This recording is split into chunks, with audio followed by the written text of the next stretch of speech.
Shalom Bapak Ibu Saudara terkasih dalam Tuhan, apa kabarnya hari ini? Puji Tuhan, kita masih diberikan kesempatan oleh Tuhan untuk sama-sama mendengarkan sebuah renungan singkat. Tapi sebelumnya, mari kita berdoa.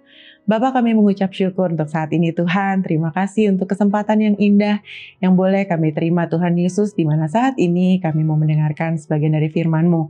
Biarlah Tuhan Yesus, Roh Kudus memimpin kami dan membimbing kami, serta mengajarkan kami tentang kebenaran firman-Mu ini Tuhan, dan menguatkan kami agar kami dapat melakukannya dalam kehidupan kami sehari-hari, sehingga hidup kami menghasilkan buah dan senantiasa berkenan di hadapan-Mu. Dalam nama Tuhan Yesus Kristus, kami siap untuk mendengarkan firman-Mu. Haleluya. Amin.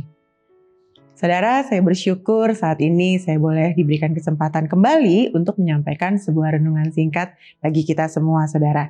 Dan saat ini judul khotbah atau tema renungan singkat saya adalah tekun berdoa.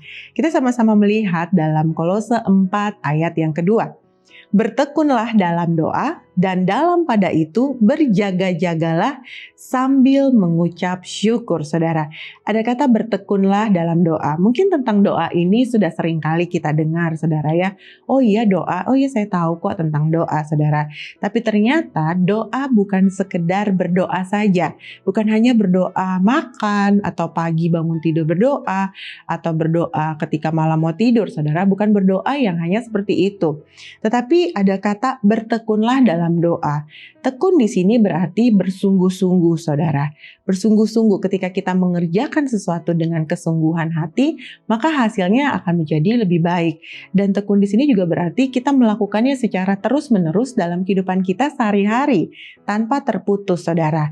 Dan ini penting kita lakukan. Nah, pertanyaannya sekarang adalah mengapa sebagai orang percaya kita harus tekun berdoa, saudara? Yang pertama adalah di dalam Matius 26 ayat 41. Demikianlah firman Tuhan, dikatakan berjaga-jagalah dan berdoalah supaya kamu jangan jatuh ke dalam pencobaan. Roh memang penurut tetapi daging lemah, saudara.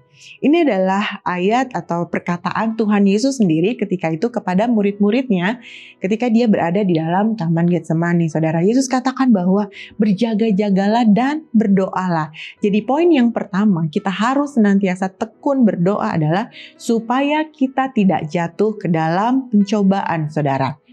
Dikatakan bahwa banyak berdoa, banyak berkat. Tapi menurut saya, banyak berdoa membuat kita semakin kuat, saudara.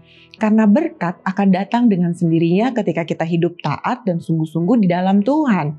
Bukan karena kita banyak berdoa, saudara. Karena berdoa sesungguhnya bukan hanya berisi permintaan-permintaan saja. Seharusnya seperti itu. Tetapi doa bicara tentang bagaimana kita berkomunikasi yang baik dengan Tuhan, menjalin hubungan dengan Tuhan. Dan yang namanya komunikasi itu tentu dua arah, ya kan, saudara? Jadi kembali lagi pada ayat yang tadi kita baca, saudara, supaya kita tidak jatuh ke dalam pencobaan, berarti Tuhan tahu betul, saudara, bahwa dikatakan tadi roh memang penurut tetapi daging lemah. Orang-orang yang kurang dalam berdoa, saudara, mereka akan mudah ketika ada pencobaan datang, mereka akan mudah jatuh atau menjadi lemah. Tetapi sebaliknya, orang-orang yang tetap tekun berdoa, dia akan senantiasa mendapatkan kekuatan baru dari Tuhan untuk menghadapi setiap permasalahan atau pergumulan hidupnya dan menghadapi setiap tantangan atau cobaan yang ada, saudara. Oleh sebab itu, saudara, kita harus tetap tekun dalam berdoa supaya kita tidak jatuh dalam pencobaan. Kita tetap kuat di dalam Tuhan dan benar-benar sungguh-sungguh melakukan kebenaran setiap hari dalam kehidupan kita. Nah, yang kedua, saudaraku, bicara tentang tekun berdoa, kita lihat sama-sama, saudara, di dalam 1 Tesalonika 5 ayat yang ke-17, demikianlah firman Tuhan, dikatakan tetaplah berdoa. tetaplah berdoa. Jadi maksudnya di sini adalah kita harus tetap tekun berdoa atau tetap berdoa apapun keadaan kita. Nah, banyak orang mereka berdoa hanya ketika mereka ingin berdoa. Mereka berdoa hanya ketika mereka mau meminta sesuatu. Tetapi ketika doa mereka tidak dijawab oleh Tuhan, mereka jadi malas berdoa. Nah, hal ini janganlah jadi demikian, saudara. Kita tidak boleh menjadi orang-orang percaya yang seperti itu.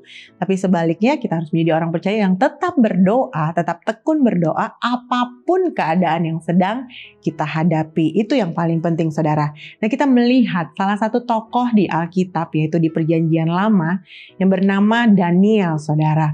Dia adalah seorang yang tetap berdoa dalam segala keadaan. Kita lihat sama-sama, saudaraku.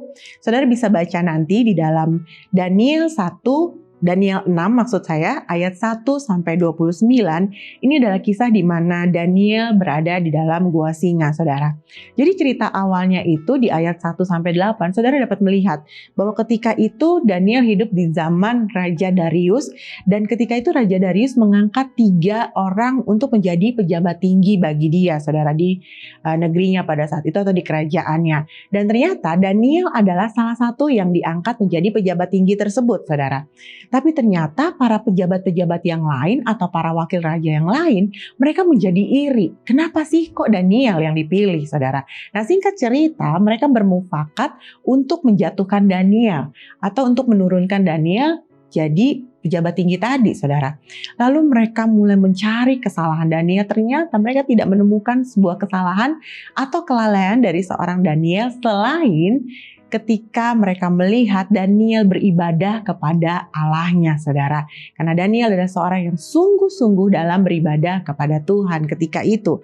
Lalu apa yang terjadi, saudara? Mereka sama-sama datang kepada Raja Darius, lalu mereka mengatakan, "Ya Raja, buatlah sebuah perintah. Barang siapa yang tidak menyembah kepada dewa yang Raja buat, dia harus dibuang ke dalam gua singa," saudara. Lalu apa yang terjadi? Ketika didengar oleh Daniel bahwa Raja membuat peraturan seperti itu, di ayat ke-10 dan 11 kita akan baca sama-sama tetap di Daniel 6, saudara, dikatakan demi didengar Daniel bahwa surat perintah itu telah dibuat, pergilah ia ke rumahnya. Dalam kamar atasnya ada tingkap-tingkap yang terbuka ke arah Yerusalem.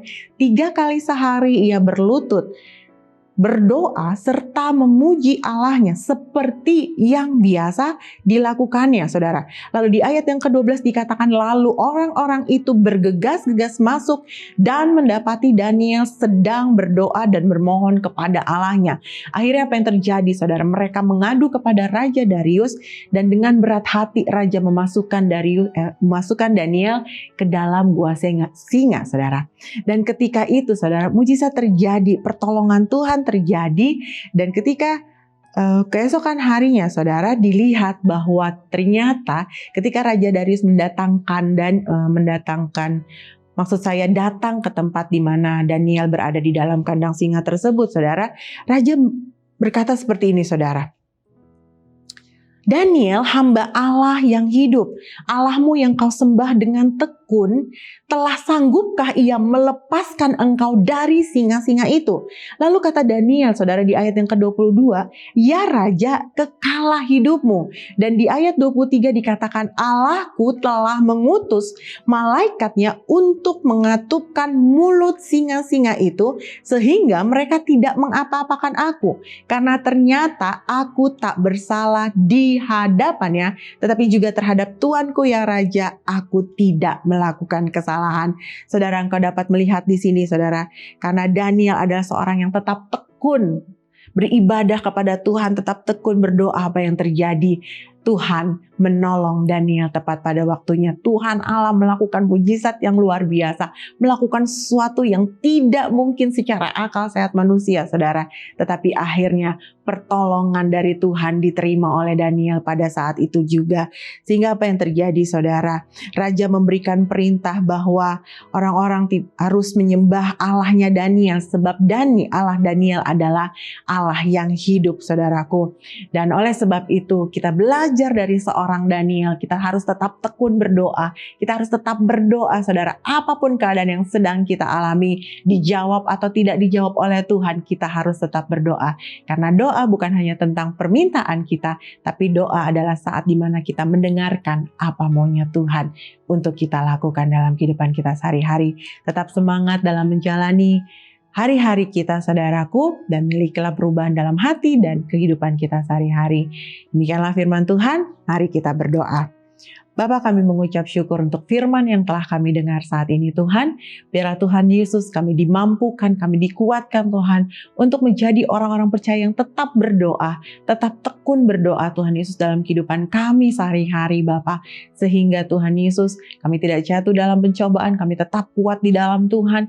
Dan yang paling penting juga adalah Tuhan, kami tetap berdoa apapun keadaan kami tetap melekat erat sama Tuhan. Dalam nama Tuhan Yesus Kristus, ku serahkan setiap umat-Mu ke dalam tangan-Mu. Aku berdoa Tuhan, Kau pulihkan keadaan kami semua Tuhan. Dan segala aspek kehidupan kami percaya kami memperoleh pemulihan yang sempurna dari Tuhan. Dan kami percaya Tuhan Yesus, penjagaan, perlindungan yang sempurna di tempat Allah yang Maha Tinggi menjadi bagian kami. Dalam nama Tuhan Yesus Kristus kami telah berdoa dan mengucap syukur. Haleluya. Amin. Tuhan Yesus memberkati.